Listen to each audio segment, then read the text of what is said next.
carte du Tour 1952 a un aspect inaccoutumé. Pour la première fois dans les annales de la Grande Boucle, le départ a lieu de Brest. Hommage mérité rendu par les organisateurs à cette ville martyre que le Tour avait évité depuis l'après-guerre faute de pouvoir s'y loger.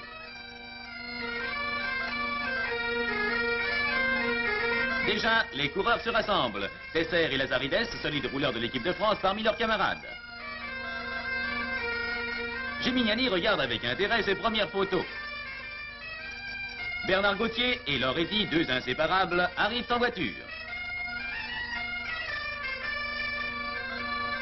De son côté, Robic met la dernière main à son équipement et s'entretient avec le nouveau directeur technique de l'équipe de France, Marcel Vidot.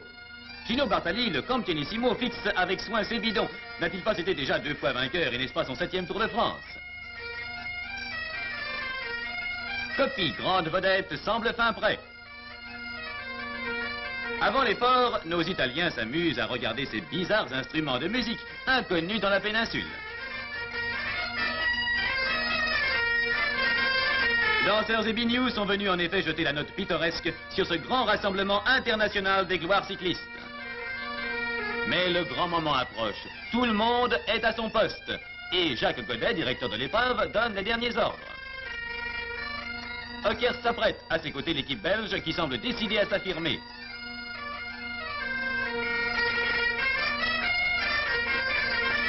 Monsieur Pierre Bloch coupe avec entrain le ruban symbolique.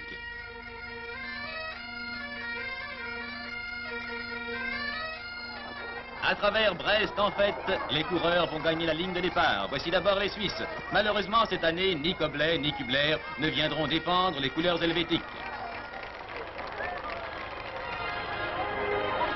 Coppi, Bartali et les Italiens. Les tricolores s'en vont à leur tour.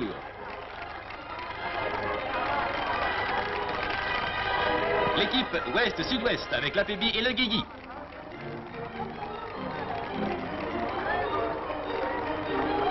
En tout, 122 hommes répartis en 12 équipes qui vont rouler pendant près d'un mois tout au long de 4900 km. De réputation, la première étape doit être une étape de mise en jambe assez calme, mais le Tour 1952 ne respecte pas les traditions et dès le début, le train sera rapide.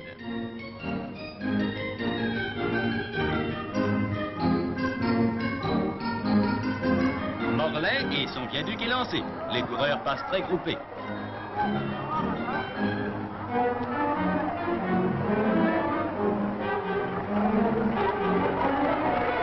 Attaque et contre-attaque se suivent sur ces routes en montagne russe. Et ce n'est qu'après l'emballe que 5 hommes se détachent, Papazian, Pardoen, Vivier, Blum et Van Stenbergen. À Brons, il ne reste que 3 hommes en tête, l'Amiénois Pardoen, Blum et le puissant Rick Van Stenbergen. Se relayant régulièrement au cours des 50 derniers kilomètres, ils prendront 3 minutes d'avance sur le reste du peloton.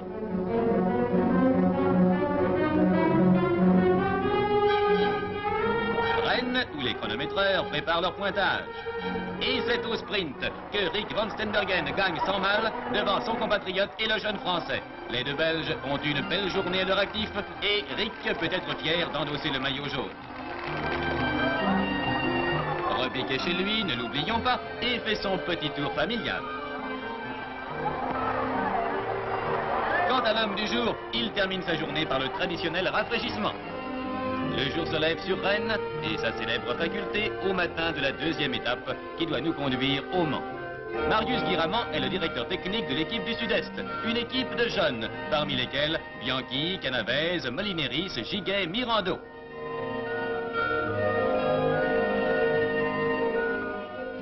Schlettner prend des réserves en prévision de la chaleur qui s'annonce menaçante. Ducasso dirige l'équipe de l'Est-Nord-Est parmi ses membres Dussault. Bonvin attend son heure pendant que Pardoen, révélé la veille, se restaure consciencieusement.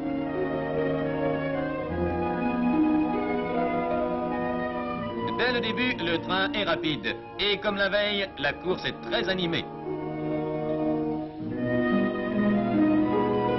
Mais dans le Tour, les coureurs ne sont pas les seuls à avoir la vedette. Jacques Godet est le directeur de la course, l'âme et l'animateur, comme il en est aussi le chantre. Gaston Bénac, dit Tonton, le plus chevronné et le plus populaire des chroniqueurs du Tour. Léon de Calvez, directeur technique pour l'Ouest-Sud-Ouest. Marcel Bidot, frère de Jean, cherche à distinguer les meilleurs hommes des tricolores. René Bernard à la tête des Nord-Africains. Le Hollandais Kestelenars. Alfredo Binda, célèbre directeur de la squadra italienne.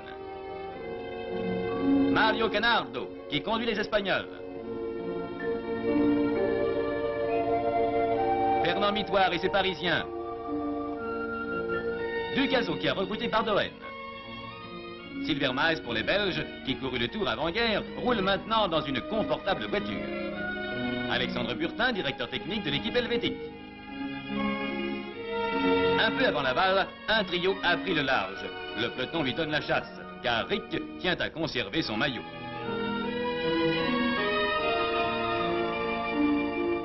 Monsieur Boudard, président des commissaires, surveille consciencieusement toute irrégularité. Dans Laval, le trio a été rejoint et c'est Robic, numéro 42 et quelques autres qui vont à leur tour mener l'offensive. Ravitaillement à Sablé, parmi les échappés, Pardoen a virtuellement conquis le maillot jaune. Mais voici que les Belges contre-attaquent. Rick Vansenbergen, numéro 20, a senti que le maillot risquait de quitter ses épaules et il remonte irrésistiblement le peloton. Après diverses tentatives, le peloton s'est disloqué et 5 coureurs disputeront le sprint final sur la piste encore chaude des 24 heures du Mans.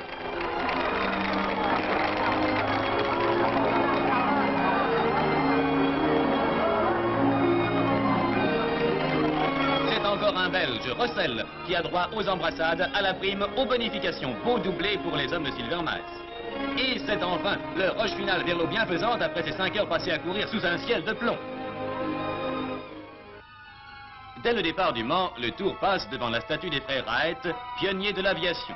Est-ce un signal? Quelques instants après, plusieurs coureurs s'échappent, dont Bernard Gauthier, Lorédy, Fachletner.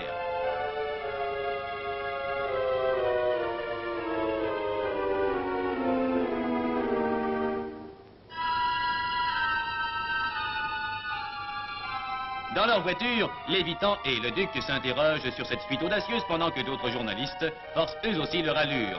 Claude Tiguet médite son article. Fachletner se classe d'emblée parmi les héros du jour, mais une chute l'éliminera.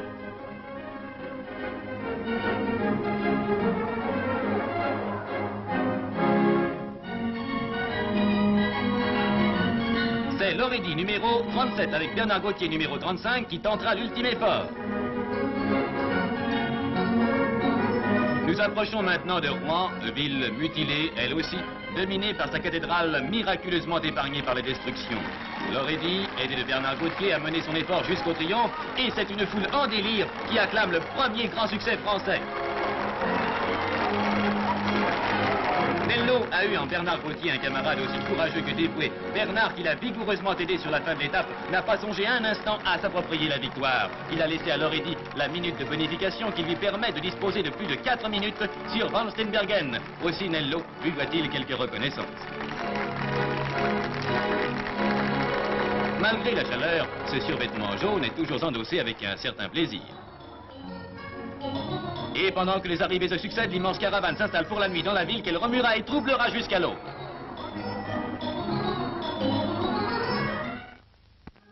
113 coureurs sont repartis de Rouen en cette 4e étape pour franchir les 232 km qui les séparent de Roubaix. Le temps, s'il est possible, est encore plus beau que la veille, mais aussi, hélas, de plus en plus chaud. Le nouveau maillot jaune veille au classement. Et l'on arrive bientôt à Lens.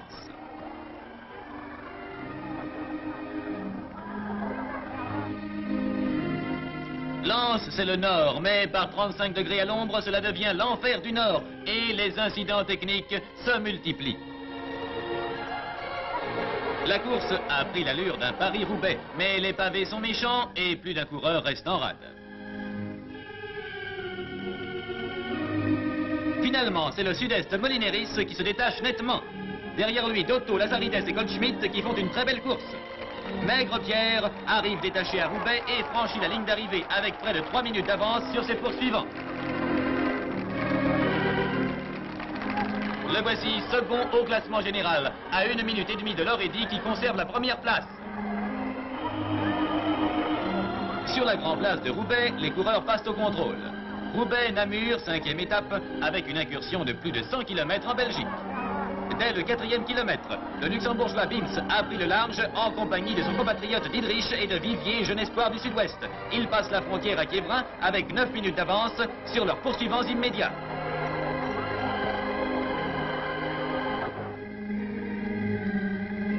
Malgré la fatigue, due à la chaleur vraiment pénible et aux bagarres des premiers jours, le peloton contre-attaque.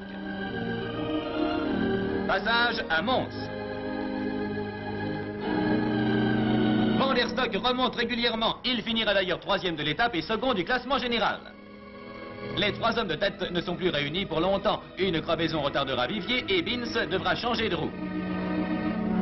Et à Courcelles, Didrich passe seul avec 6 minutes sur les seconds. En pleine possession de ses moyens, il fonce maintenant sur Namur. Derrière lui, Vivier, Van der Stock et Rota se sont regroupés. Franz peut arborer un large sourire. Les choses vont bien pour le Luxembourg. À toute pédale, il fait soif sur la route de Namur. Mais le mécano de France vient d'entendre une nouvelle alarmante. Fausto Coppi, resté jusque-là dans le peloton, a décidé de passer à l'attaque et surprend les équipiers français. Mais Didrich a trop d'avance pour être maintenant rattrapé. La foule acclame la victoire prochaine du coureur. Didrich arrive à Namur. Au seuil de cette échappée de 180 km, mené seul depuis plus de 60, Didrich regagne 3 places au classement général.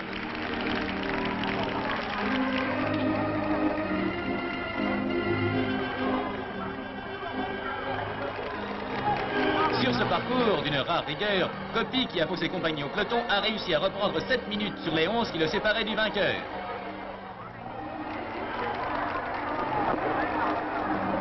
Et Namur a délégué cette beauté pour accueillir le Transalpin. Van der Stock, qui a été acclamé comme le nouveau leader et qui, faute d'une seconde, laisse le maillot jaune aux épaules de Lauredi. Magny s'humecte autant qu'il peut. Et Bartali, qui a lui aussi rattrapé beaucoup de retard. La squadra a fait du bon travail. Namur s'éveille en ce matin de la 6e étape, nimbé d'une brume de chaleur annonciatrice de nouvelles souffrances et de nouvelles épreuves. Chaque jour, une chaleur plus accablante et plus suffocante pompe les énergies et ramollit les courages. Aussi, le peloton quitte les rives de la Meuse à une allure fort raisonnable. La frontière française est franchie avec une demi-heure de retard, mais on ne saurait en tenir rigueur à ces hommes qui peinent par 38 degrés à l'ombre. Une crevaison, fait banale en soi, devient une épreuve épuisante. Mais Van der Stock s'accroche car le maillot jaune ne tient pour lui qu'à 1 seconde à prendre à Lauredi. Mais voici que Magny s'échappe et rompt la monotonie de cette lente promenade. Le Toscan a sauté dans la roue de Kibaeli, mais celui-ci a crevé très vite et Fiorenzo roule seul dans son style si particulier. Le peloton mettra longtemps à réagir et ce sont les Suisses Puller et Wellenmann qui vont se lancer à sa poursuite en compagnie de Sabadini.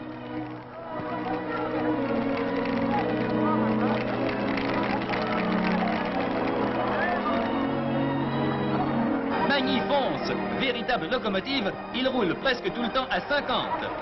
Et Magny vainqueur, avec 7 minutes d'avance, prise en 54 km d'échappée, gagne à la fois l'étape et le maillot jaune. Félicitations du Beau-Sexe, congratulations de Tino Rossi. Et douche, triple ration de douche pour tout le monde. Aujourd'hui, l'étape est courte et pourtant c'est l'une des plus dures du tour. L'étape contre la montre où chaque coureur est seul et doit donner le meilleur de lui-même. À l'hôtel, Coppi, partant dans les derniers, se fait soigner par son masseur aveugle qui l'accompagne depuis toujours et l'a presque initié au cyclisme. Bartali, de son côté, discute tactique avec Magny, le héros de la veille, qui s'est payé le luxe de faire déjà de l'étape précédente une étape contre la montre, puisqu'il a roulé seul sur près de 60 km.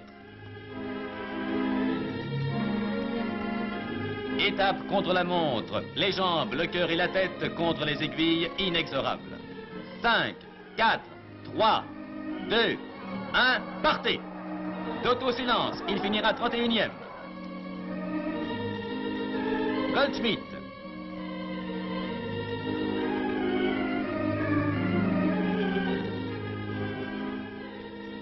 Fausto Coppi, inquiet au départ, a trouvé la cadence.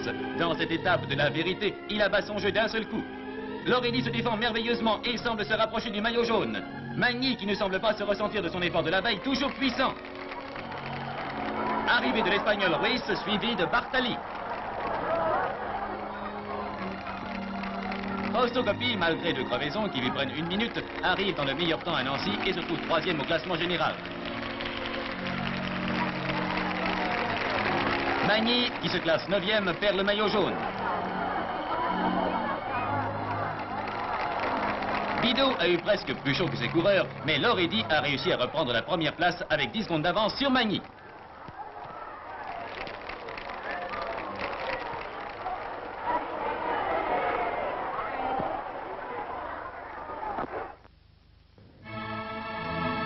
Au lendemain de cette dure étape, les coureurs n'auront pas le temps de flâner dans la ville de Stanislas.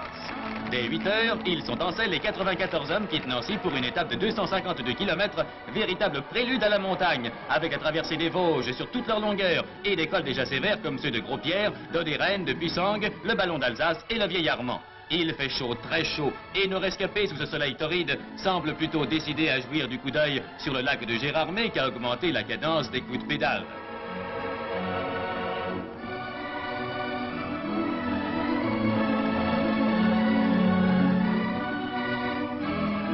Mais voici qu'à plus de 125 km de l'arrivée, Gimignani fausse compagnie au peloton.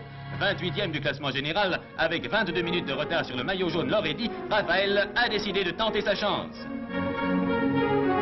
Il a bien calculé son coup, personne ne lui donne la chasse, et le peloton, qui continue sa promenade, le laisse grignoter de précieuses minutes.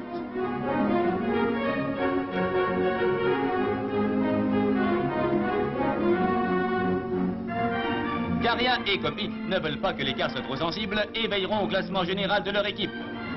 En tacticien avisé, Gem garde son avance sans épuiser ses forces. Sans fatigue excessive, il creuse entre le peloton et lui un écart qui ira jusqu'à 11 minutes quand il passe le sommet du Ballon d'Alsace où il est follement acclamé.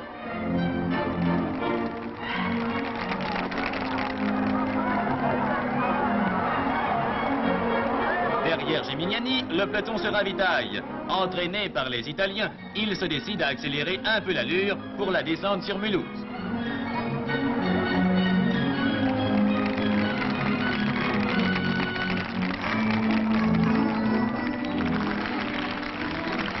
Gimignani continue son magnifique effort. La victoire ne peut plus lui échapper. La ténacité, le courage et le bon sens sont des qualités qui paient. Pendant que Gimignani franchit la ligne d'arrivée en grand vainqueur, Coppi ramène le peloton. À Mulhouse, Gimignani est heureux. Il a repris 20 places au classement et plus de 7 minutes. Mais c'est Magny qui, à l'issue d'un sprint, prend le maillot jaune et 20 secondes sur Loredi. Il a fait de l'orage hier soir sur Mulhouse et l'atmosphère s'est rafraîchie. Mais le ciel est encore parfaitement dégagé lorsque les coureurs quittent la ville pour cette 9e étape. Aussi, le Tour se permettra de souffler un peu, ce qui est bien naturel. Chaque jour, depuis le départ de Brest, la course a été conduite à un rythme inaccoutumé dans un début de tour. Au surplus, la chaleur tropicale, les dures étapes du Nord, l'étape contre la montre et les montagnes des Vosges ont rendu très pénible cette première partie de l'épreuve. La fatigue commence à se faire sentir. Dans le peloton, nous retrouvons Magny, numéro 29, maillot jaune. Un des plus étonnants coureurs de ce tour. Pour l'instant, aux côtés de Zelasco, numéro 124, il s'occupe surtout de maintenir une certaine humidité sur son crâne. Valorbe et la frontière. Un Suisse tiendra-t-il à arriver premier à Lausanne? Une dizaine de coureurs se sont échappés à l'entrée en Suisse. En tête, Marinelli, numéro 76, se démène. La Perruche retrouve sa voie. Sur le stade, le sprint final est emporté par Diegelmann, plus connu comme pistard que comme routier. Un Suisse vainqueur à Lausanne, c'est dans les règles et la foule montre sa satisfaction. Mais avec ce soleil, le vainqueur a eu chaud et n'a pas le temps d'attendre le vestiaire et les douches. Les barques dorment encore dans le port d'Ouchy, sur les eaux calmes du lac Léman, quand les coureurs prennent le départ. Bientôt, la capitale de la Suisse romande est atteinte. Genève sera traversée en groupe. Le principal souci des coureurs semble être alors de ne pas coincer leurs minces boyaux dans les rails des tramways genevois. Mais quelle est la situation? Derrière Caria, maillot jaune, Magny à 1 minute. Loredi, premier français, à 1 minute 21. Puis Coppi à 5 minutes. Klose, Bartali, De Hertog, Ockers, Ruiz, Gimignani est 10e, Robic 15e, Dotto 16e. Voici Carrea, étonné hier soir et presque repentant vis-à-vis de ses grands camarades d'avoir décroché le maillot jaune sans l'avoir fait exprès.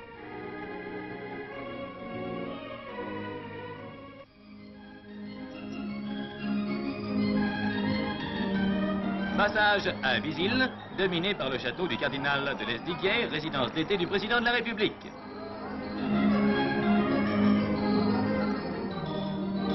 Malgré quelques incidents, chute de Vitetta, personne n'ose prendre l'initiative d'une attaque avant l'Alpe d'Huez. Dans les premières rampes, Robic attaque, suivi de Gimignani.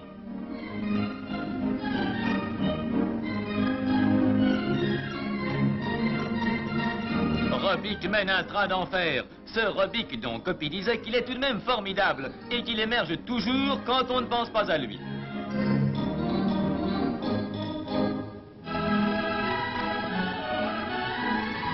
Bientôt, le voici seul. Mais Coppi a vu les deux coureurs et s'est décidé à partir et nous assistons à un des plus hauts faits du Tour.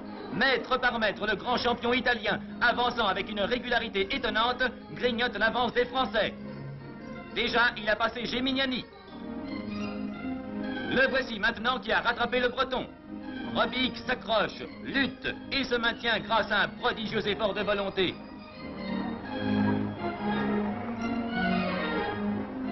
Mais la machine étonnante aux muscles d'acier continue son implacable offensive.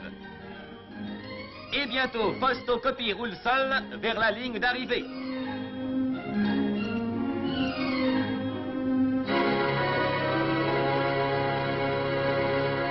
Il la franchira avec 1 minute et demie d'avance sur Robic. Vraiment, Coppi est le plus fort dans ce Tour de France et il apparaît déjà comme le grand vainqueur du Tour.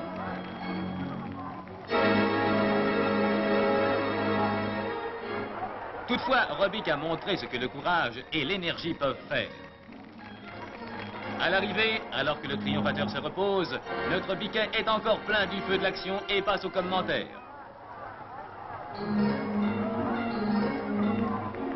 Fleurs, flore, baiser, Coppi pose une fois de plus pour la postérité.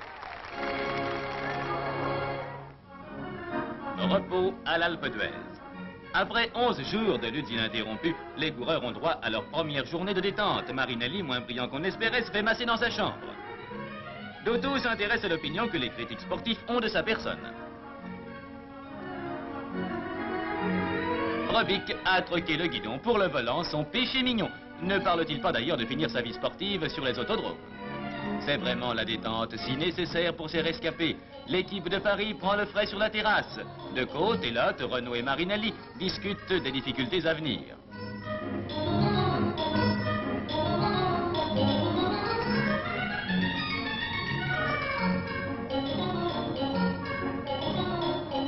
Quant au seigneur, Fausto Coppi, entouré de sa squadra fidèle, il est monté admirer le lac Noir, enchâssé dans la haute montagne. Splendeur des Alpes, atmosphère reposante, contraste avec les kilomètres de poussière et de sueur. Coppi, Magny et leurs camarades récupèrent des forces neuves en vue de la grande étape du lendemain qui doit les conduire dans leur patrie.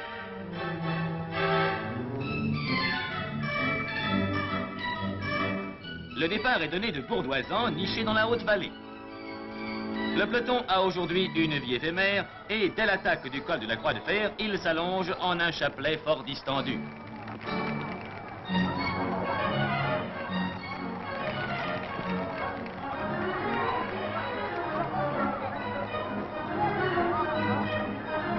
Coppi n'a pas attendu longtemps pour porter une première attaque.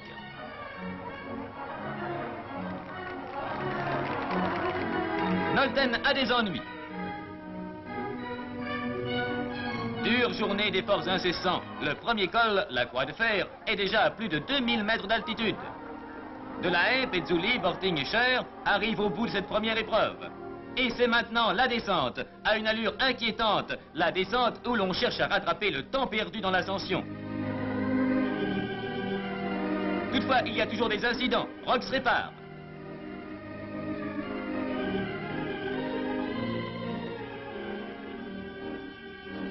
Tout d'un coup, la gueule noire d'un tunnel vous absorbe dans cette hallucinante marche aux enfers.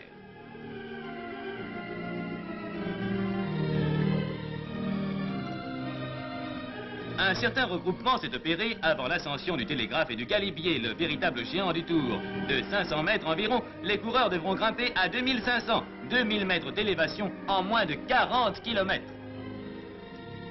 C'est un jeune, le Guigui, qui a attaqué le premier, suivi de Coppi, qui tient à aller voir de près ce trouble fait. Fraîcheur des sommets inaccessibles, tu n'es pas pour ceux qui peinent sur le goudron.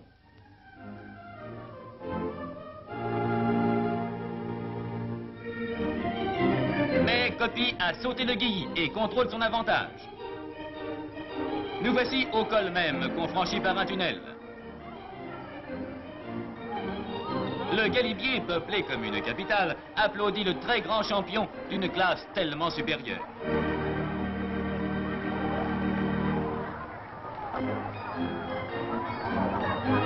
Ruiz a remonté le Guigui et suit Coppi à 2 minutes 35. Le Guigui, qui a très bien monté, passe presque aussitôt.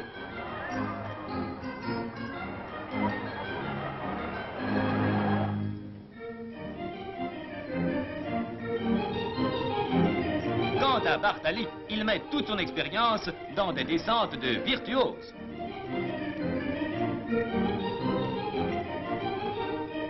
Coppi, toujours Coppi l'étincelant, passe premier au Mont-Genèvre, avec 4 minutes d'avance sur le suivant, Robic, qui a magnifiquement repris, mais que la malchance va accabler. L'aigle vole maintenant vers son air. Ses compatriotes lui réservent un accueil plus que chaleureux. Coppi entre vivant dans la légende du Tour de France. Encore la dure forme de Sestrière et c'est la foule hurlante à la gloire de son idole. Moment de grande liesse que l'Italie s'est goûtée passionnément. Bernardo Ruiz seconde l'étape, puis Ockers. Et le Guigui qui vient de sauter Bartali.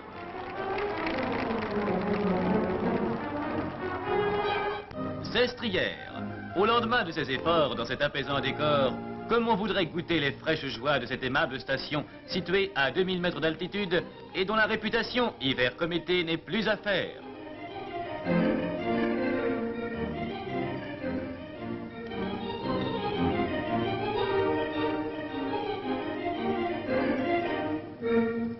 C'est en groupe compact que de Vernante, on attaque le col frontière de Tende, où pourtant, en 5 km de lacet, un groupe comprenant entre autres Robic et Coppi parvient à prendre quelque avance.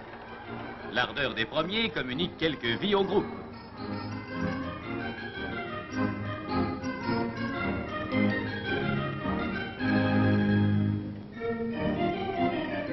Coppi, Robic et Bartali montent de concert à l'assaut du col. Gino s'accroche.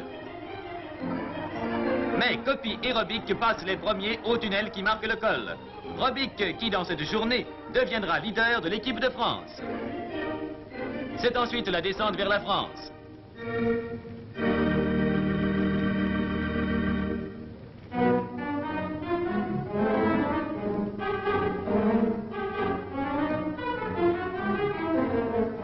Un certain regroupement s'opère dans la descente. On s'observe. Puis soudain, c'est l'échappée. Dotto, le jeune Français dont on a déjà parlé, Dotto qui a surtout joué de malchance jusque-là, règle ses cale-pieds avant de foncer sur le col de Bruys. Au loin, Bertaina s'est laissé décrocher. Mais c'est finalement le Hollandais Nolten, grand garçon blond, qui a pu passer Dotto après le col du Castillon et arrive premier en vue de la mer.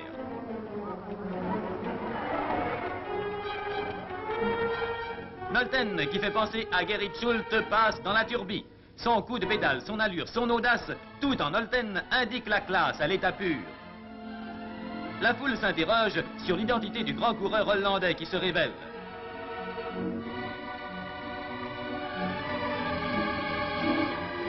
Et Nolten triomphe avec une bonne minute d'avance sur Dotto qui n'a pas su prendre ses risques dans les descentes en tourniquet. Toutefois, Dotto vient de se hisser à la 11e place du classement général. Jean Nolten vit une belle aventure. Depuis l'Alpe d'Huez, il a réussi à se délivrer de l'inquiétude qui le ligotait depuis le départ de Brest. À Monaco, la grande caravane ne restera que l'espace d'un soir. Décidément, le Tour est avare de repos cette année.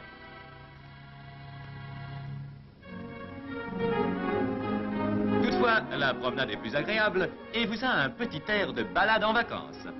Au bout de la route, Aix-en-Provence à 214 km, mais à gauche la Grande Bleue et surtout, tout au long du parcours, les estivants en vacances, baigneurs et jolies filles de la côte composent un public d'un aspect particulier qui incite plus au farniente qu'à la poursuite et aux échappées. Passage à la Napoule. Si seulement le règlement permettait une petite trempette ou un petit tour en canoë, mais le tour n'est pas une galéjade et il faut continuer à pousser sur les pédales. Il faudra attendre Saint-Raphaël pour voir apparaître le drapeau rouge à la voiture de Jacques Godet. L'allure change quelque peu car on signale quelques échappées, vite résorbées il est vrai.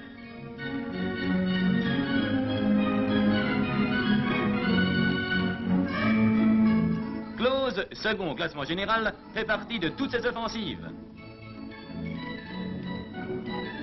Sous les platanes, à Aix, Toto laisse gagner son camarade Rémi. La belle échappée des trois Français a permis aux tricolores de reprendre la première place au classement général par équipe avec 3 minutes d'avance sur la squadra italienne. Il fait si chaud que même les Nord-Africains se jettent sur l'eau glacée.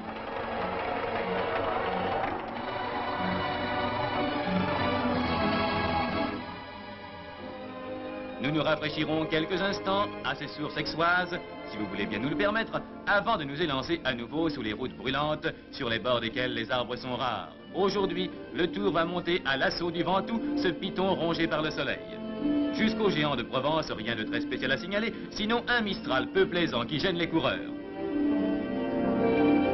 Dès les premières rampes du Ventoux, le petit bovin tente sa chance et s'envole littéralement. Il réussit à prendre 7 minutes au suivant. Mais derrière, la vieille garde se secoue aérobique, le têtu veut voir si la chance va lui sourire aujourd'hui.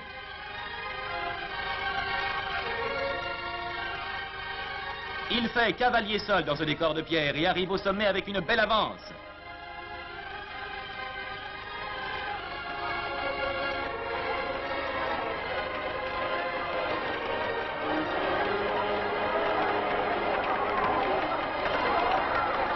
Bartali et Gilabert passent à 2 minutes 15. Dotto et Coppi ensuite à 2 minutes 20.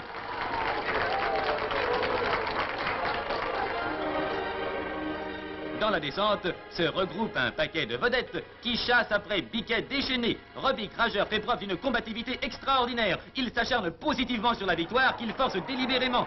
Grâce à son courage, il conserve son avance du sommet et arrive seul à Avignon.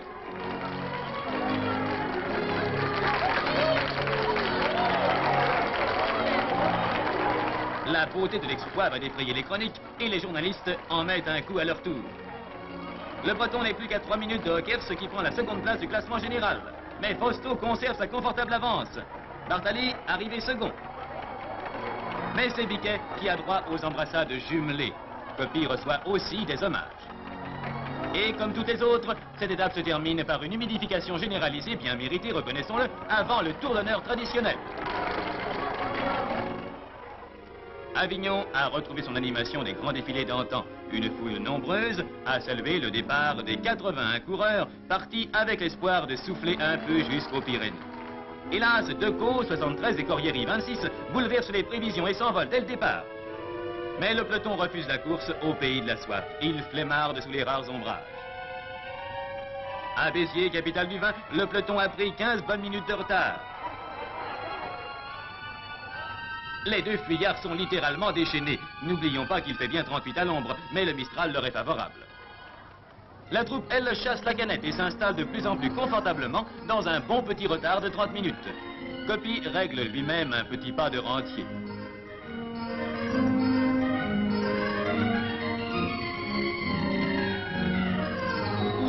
En tête, très loin, les deux continuent leur folle équipée.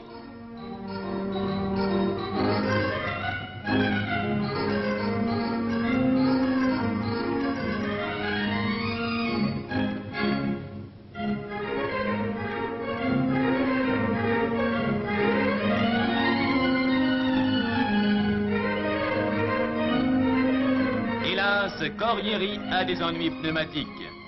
La rage au cœur, il doit mettre pied à terre pour changer sa roue. Aussi, Decaux en profite. Avouez que c'est cruel, perdre d'aussi précieuses minutes. Mais que fait donc la Santa Madonna? Decaux, lui, termine à l'énergie.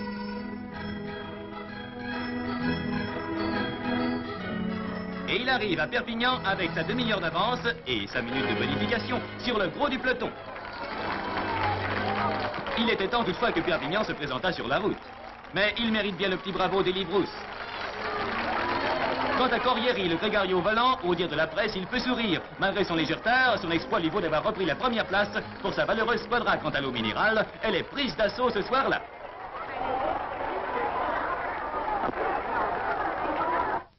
Les coureurs vont maintenant se mettre en route pour la 16e étape et quittent Perpignan dominée par les fières murailles du Castillet. Cette étape s'annonce sans histoire. On se rapproche de Toulouse par une route facile et les rampes des Corbières n'auront aucune incidence sur la course. Le déroulement monotone de cette 16e étape Perpignan-Toulouse rappelle nombre de souvenirs du même genre. Passivité et indifférence totale vis-à-vis de la moyenne horaire calculée par les organisateurs. Mais comment en vouloir à ces hommes qui sont en selle depuis 15 jours avec seulement un jour de repos? Mais la course se dessine. L'Ardoisier annonce une échappée. Profitons-en pour vous montrer un des tours de force réalisés cette année pour la première fois par un de ces caravaniers du Tour, toujours à la recherche du sensationnel et de l'inédit. Voici que le motard fonce pour porter ses renseignements à une imprimerie mobile.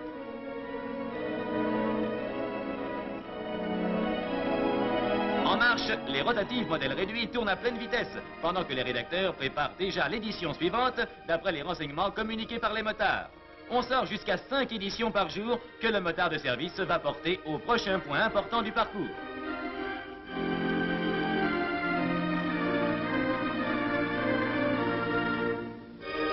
Distribution sur la route.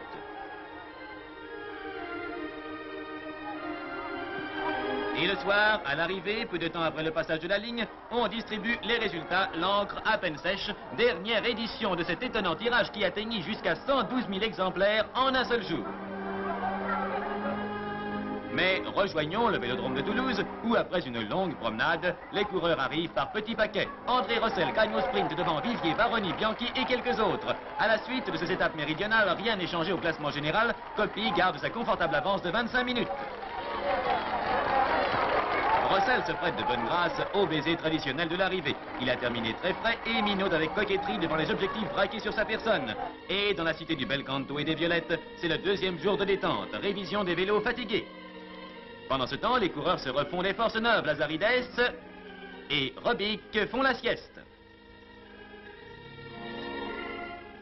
En ville, la caravane publicitaire campe sur la place du Capitole.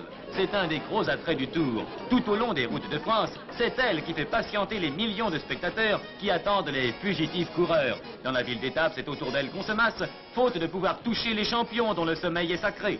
On se presse autour des voitures. Ici, on lave les maillots des coureurs.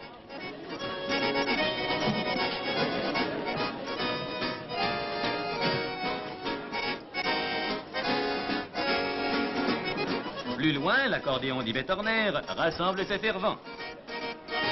Et un cinéma au développement ultra rapide projette le film de l'étape 3 heures après l'arrivée.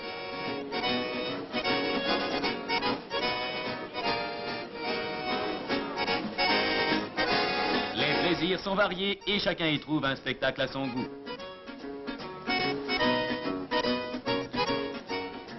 Mais les chanteurs enlèvent la palme et les plus grandes vedettes ont été convoquées au rendez-vous de cette grande joie populaire. Trenet chante la mer à toutes les étapes.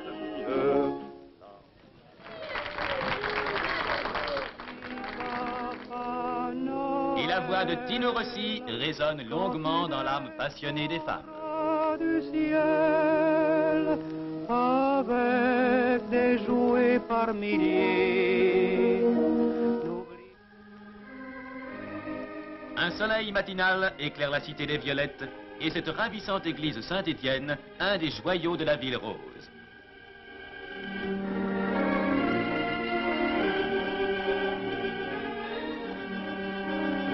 Mais le soleil est de courte durée et les coureurs abordent une étape de grisaille, c'est-à-dire une étape de fraîcheur, à vrai dire la première.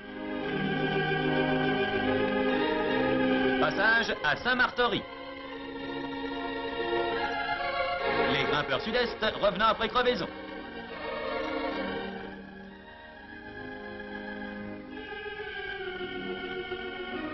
Fait à noter, quelques gouttes de pluie font enfin apparaître le premier imperméable de ce 39e Tour de France. Mais la pluie durera à peine et ne mouillera pas le passage des premiers cols pyrénéens.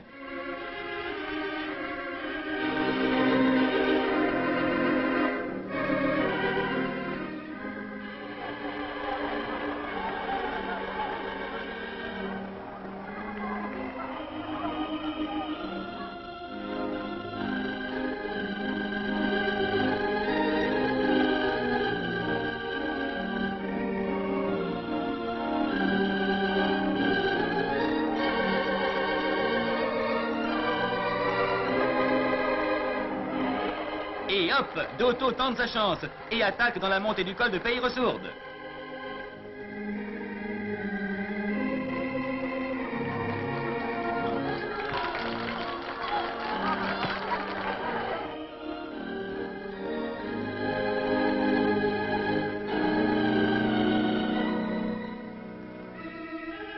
Mais son effort était prématuré et il a été rejoint par Coppi, Ockers, Gelabert et Robic qui passera le premier au sommet.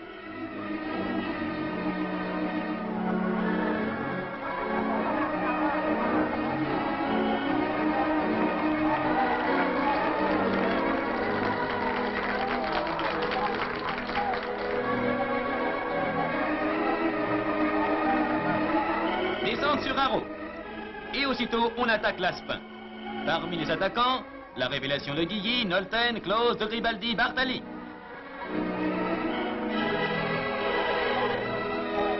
Un peu moins haut que Peyrelsourde, Aspin a toutefois des pentes très dures.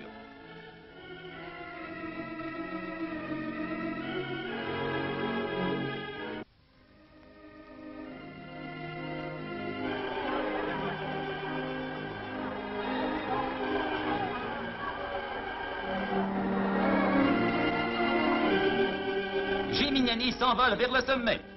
Robic ne décevra pas ses supporters. Derrière lui, Bartali et le Guilly sprint. Passage de quelques vedettes après les deux hommes.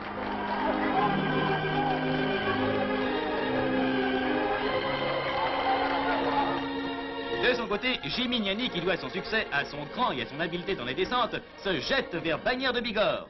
Derrière lui, Lazarides, De Hertog, Loredi, Roland se détachent à leur tour.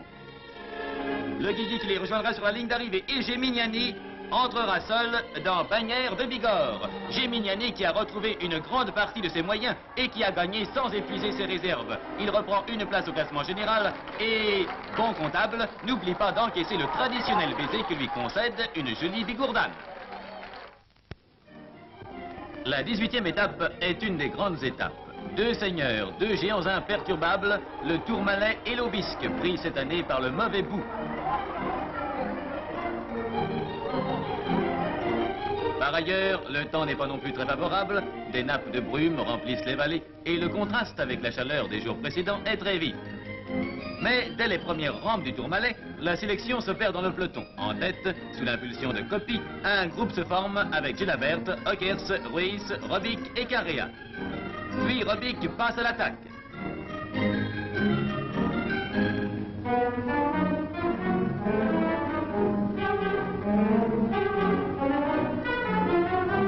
Les uns après les autres, les coureurs sont lâchés. Dotto.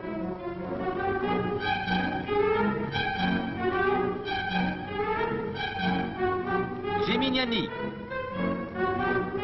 Ruiz. Mais Robic lutte toujours. Ockers et Carrea s'accrochent. Mais tous ces jeux ont décidé Coppi qui passait à l'attaque, contrôle son avance et part seul vers les cimes.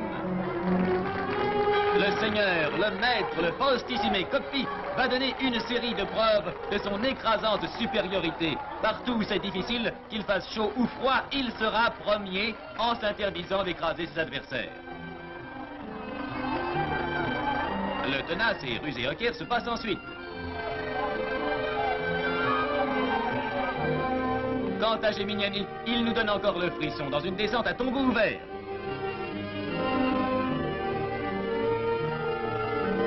Bartali, toujours remarquable, tire un groupe à la poursuite de Coppi. Dans le faux plat, entre les deux cols, un premier regroupement s'est opéré.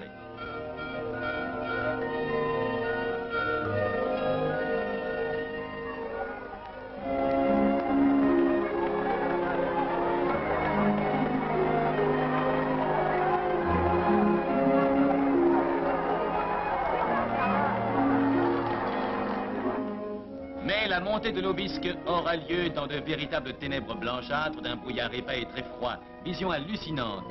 De la brume surgissent des formes et des bruits étouffés qui guident les coureurs sur la route grasse.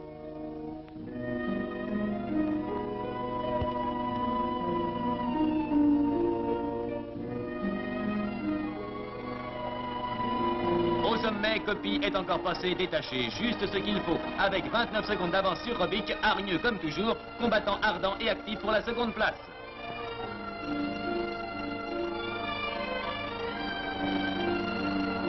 Aux Aubonnes, sorti du brouillard, le Continuissimo va attendre.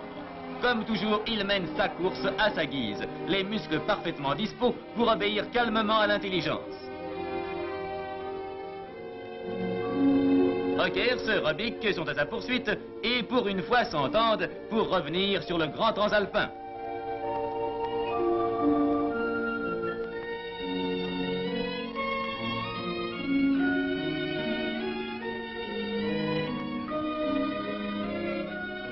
Mais Coppi conserve son calme olympien. À Pau, on attend l'inévitable arrivée de Fausto, grand vainqueur du jour, émerveillement des foules.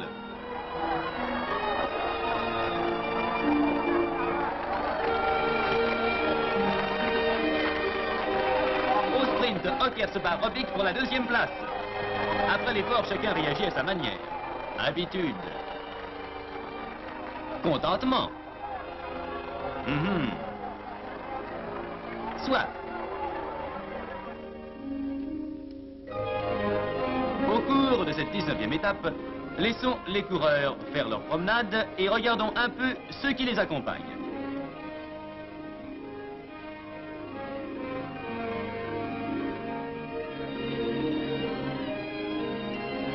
Chasseurs de nouvelles et chasseurs d'images continuent d'accomplir leur mission d'informateurs.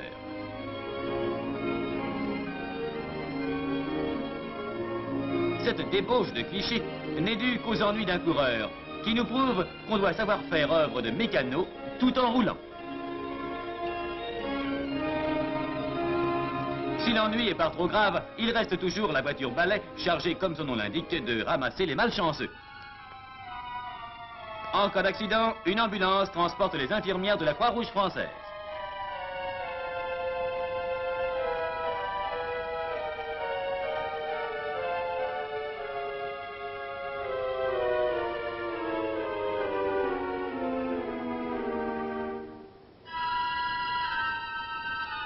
Le Tour passe maintenant dans les Landes, décor classique auquel enfin manque le soleil.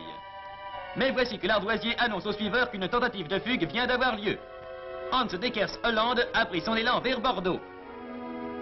Et le drapeau rouge est mis sur la voiture directoriale. À l'approche de la ville, la foule devient plus dense. Bordeaux encore 1 kilomètre avant le but. Dekers pénètre au sol sur le vélodrome archicomble. Il est suivi de très près de son compatriote Forting et du valeureux Pardoen. Embrassade jumelée à nouveau, mais les Hollandais sont partageurs. Dekers dit maintenant un bonjour à sa femme. Pardoen à ses admiratrices. Pendant que dans le bruit d'une foule délirante, les meilleurs radioreporters d'Europe annoncent les résultats à des millions d'auditeurs. Bordeaux, Porte-Océane, Cité des Vins, rend autour un paquet de 78 coureurs. Et dès les premiers kilomètres, à peine le grand pont de pierre franchi, les Français attaqueront bien décidés à tout tenter pour regagner les 12 minutes qui les séparent de l'Italie au classement général. Mais à chaque tentative, les Italiens veillent et il est bien difficile de décoller. Un passage à niveau fermé à la sortie d'Arvers casse le peloton. Mais la poursuite s'organise et les leaders sont bientôt rejoints.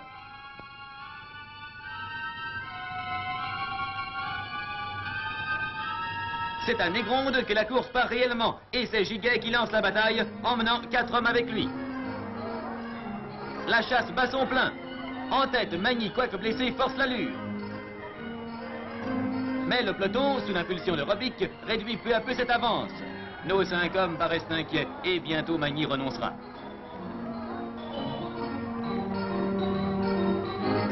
Finalement, c'est un régional, Jacques Vivier, qui arrive premier au stade de Limoges après avoir lâché Van Est, Decaux et Renault. Vivier peut être fier de sa victoire. D'ailleurs, ne le remarque-t-on pas depuis le début du tour?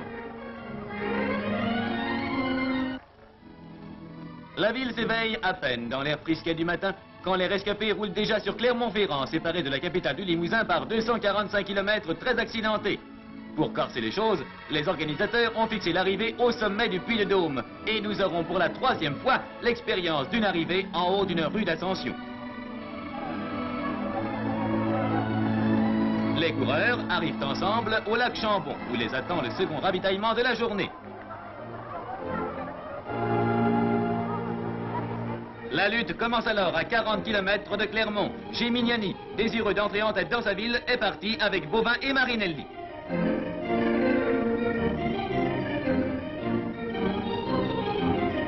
Gemme, rejoint par Bartali et Nolten, descend sur Clermont à 80 à l'heure.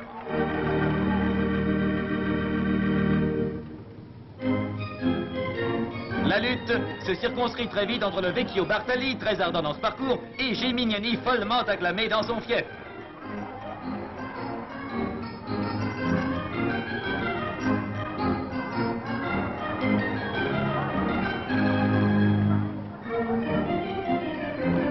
Le Hollandais Nolten, qui s'était distingué à Monaco, montre qu'il a de la suite dans les idées et se détache vers le sommet. Gimignani lutte et s'accroche avec une énergie farouche. Mais Nolten est un magnifique athlète. Le Vecchio se donne lui aussi. Mais voici Coppi.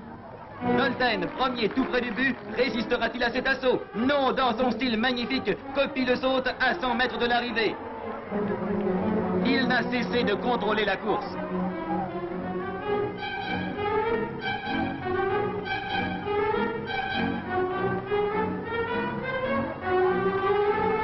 Il lui prendra même 10 secondes avant la ligne.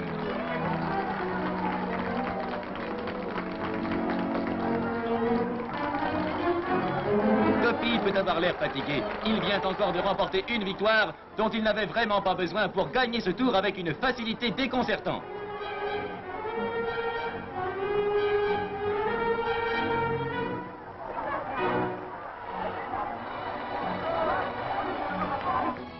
Clermont, à 2 jours de Paris, Dotto soigne particulièrement sa coiffure pour se présenter à son avantage aux nombreux supporters que lui vaut sa belle tenue dans ce tour. Coppi se fait raser les jambes. Espère-t-il offrir moins de résistance au vent? Plus exactement, il prend ce soin, comme la plupart des coureurs, pour éviter les morsures du goudron. Piquet, au matin de cette avant-dernière étape, se fait encore de la mousse. Offrira-t-il au baiser de ses admiratrices l'ajout d'un 3e au classement général? Seconde étape contre la montre, courue sur 63 km. Robic fin prêt pour le départ. Gimignani s'énerve, quelque chose ne va pas. Et pourtant, le départ est proche. Mais finalement, tout va bien. Ockers fait une course splendide. Ruiz qui passera à la 3e place. Bartali donne lui aussi toute sa mesure, il passera 4e. Devant le malheureux Robic fatigué et qui perdra de précieuses minutes.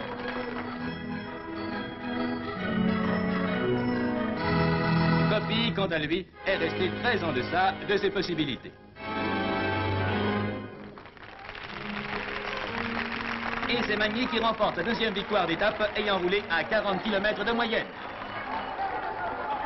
Enfin, les coureurs prennent le départ pour la dernière étape, longue de 355 km, au bout desquels il y a Paris. Le soleil qui joue avec les silhouettes nous inciterait peut-être à croire que les équipiers ne sont plus que l'ombre d'eux-mêmes. Mais il n'en est rien, et tous abattront l'énorme distance sans trop de peine.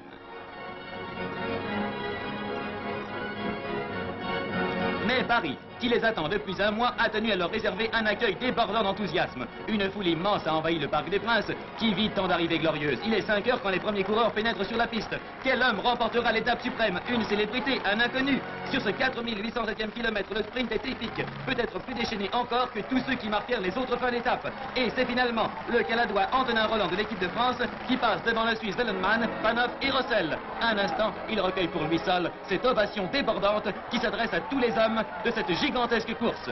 Mais bientôt, la foule s'empare de ses idoles. Ockers le brillant second, dont ce fut le plus beau tour. Bernardo Ruiz, troisième, grand routier espagnol. Bartali, est-ce son dernier tour? Biquet, qui fut le plus grand combattant du tour, retrouve l'épouse qu'il a toujours soutenue de son amour.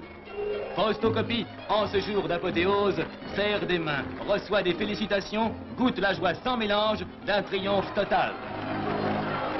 Pour la deuxième fois, Coppi, comme deux autres Italiens, Bottecchia et Bartali, a remporté le Tour de France. Et pendant que les équipes accomplissent leur tour d'honneur, les vivas et les bravos récompensent ces hommes qui viennent de participer à la plus grande épreuve cycliste du monde.